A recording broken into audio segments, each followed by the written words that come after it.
pessoas acham que Israel tem um sistema que é só o domo de ferro, né? Acho que é uma coisa superficial ali, próximo. E são 3 sistemas de defesa. 3 sistemas de acordo com o tipo, né? De acordo com a altitude que vem os mísseis. É isso aí. Exatamente. E para quem tá achando que nesse último ataque do Irã caíram muitos mísseis em Israel, o custo de defesa é muito alto. Então não necessariamente vocês vão enxergar todos os mísseis sendo destruídos. Você tem uma inteligência ali, um computador, que vai olhar e falar, ó, aquele míssil ali, ele não vai atingir uma área habitada. Então não vale a pena você gastar $50 mil para derrubar. Então cuidado que às vezes vocês ficam vendo aí, né, alguns... Ah não, mas caíram 3 aqui, 5 ali. Até estavam falando essa semana que caíram... alguns mísseis abatendo 20 F-35 de Israel e que Israel estaria cortando os satélites, proibindo a imagem das bases aéreas israelenses, o que seria uma idiotice, porque não tem imagens israelenses das bases o tempo inteiro e satélites só agora você não pode ver nunca isso. E se realmente tivesse atingido F-35 ou qualquer outra coisa, já teriam imagens de celular e tudo mais hoje em dia. Então, parte da estratégia dos países é também uma desinformação. A famosa propaganda, né? Que a Rússia é imbatível. Da mesma forma que o Mossad é o melhor sistema secreto, sistema de grupo, né? Acho que a gente pode falar serviço secreto. A Rússia, desde a época da União Soviética, e antes disso, em desinformação, cara, não vai ter China, não vai ter ninguém. A Rússia é líder nisso. O Putin, inclusive, veio dessa escola. Então, a primeira coisa que você entender é que já tem 3 sistemas, um deles específico para uma região de cima. E eu acho que o domo de ferro, apesar de ser algo que funciona, é a primeira camada de coisas que ainda estão em desenvolvimento junto com os Estados Unidos e com outros países.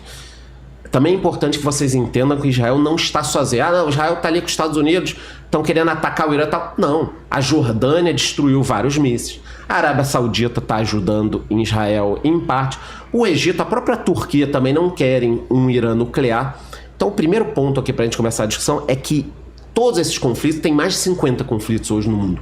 Isso tudo é muito maior do que as pessoas estão pensando, que não, é ali a faixa de Gaza, Israel quer tomar o Oriente Médio inteiro, não é nem 1% do Oriente Médio, quer tomar o Oriente Médio inteiro e tal. Não tem nada a ver com isso. Os conflitos são muito maiores. Inclusive, se a gente for falar em teoria da conspiração, quem mais lucrou com essa guerra, com o atentado de 7 de outubro, foi a Rússia.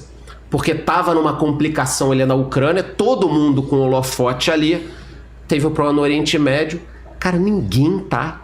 Quer dizer, não é que ninguém esteja falando da Rússia e da Ucrânia, mas não tá mais na mesma temperatura. Porque quando o Putin invadiu a Ucrânia, o que estavam falando? Cara, o Zelensky vai ter que fugir para os Estados Unidos, para a Alemanha, para a França, para algum lugar. Em uma semana o Putin vai estar ali dentro do parlamento sentado. 2 anos, já morreu gente pra cacete dos dois lados. Gastou dinheiro pra caramba. Gastou dinheiro pra caramba.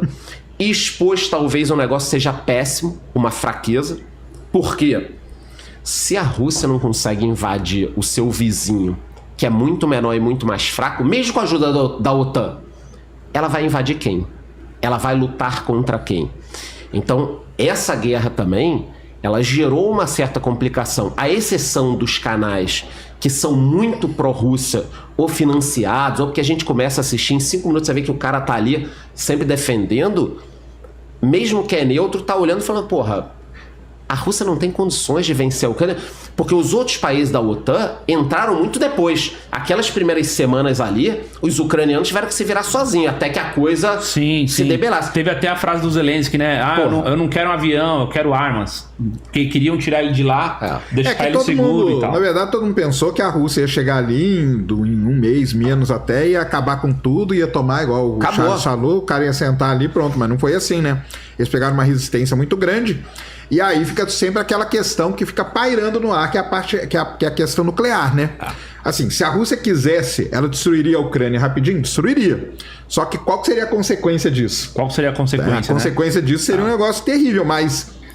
e fica nessa, né? Então ninguém vai lá e confronta o Putin também direto, que você não sabe o quanto que ele é, qual é o nível de loucura dele, entendeu? Então ninguém fica nessa, ele não fica naquela também, porque ele também não sabe o nível de loucura dos outros se ele fizer alguma coisa, e fica essa questão de tensão, que eu acho que é pior, até para para vocês que manjam da parte econômica aí, toda essa instabilidade que se gera é muito pior do que qualquer outra coisa. Se jogasse uma bomba, pô, acabou ali, acabou aqui, fim de papo, dali o mundo iria se reconstruir a partir de um certo ponto. Agora fica neste clima de instabilidade que você não sabe o que é, o que não é. E um negocinho, só um parênteses, tava tendo conflito da Rússia e eu chamei o Marcílio para conversar lá no meu podcast, né? Professor de geografia, ele é muito gente boa, vamos chamar ele aqui também. E o que aconteceu, cara? Eu conversei com ele na sexta-feira e eu perguntei assim para ele, cara, será que esse lance da Rússia tá atacando ali, criando essa instabilidade, isso não favorece um momento para os grupos terroristas atacarem outros lugares? Um dia depois é o 7 de outubro. Aí ele abriu lá e viu o pessoal lá falando, caramba, vocês foram proféticos ontem e tal. Eu falei, tá doido, né? Quero isso aí pra mim. Mas pra mim, o pior de tudo, em todas as questões, sejam elas desde econômica, política e tudo mais, é o clima de instabilidade que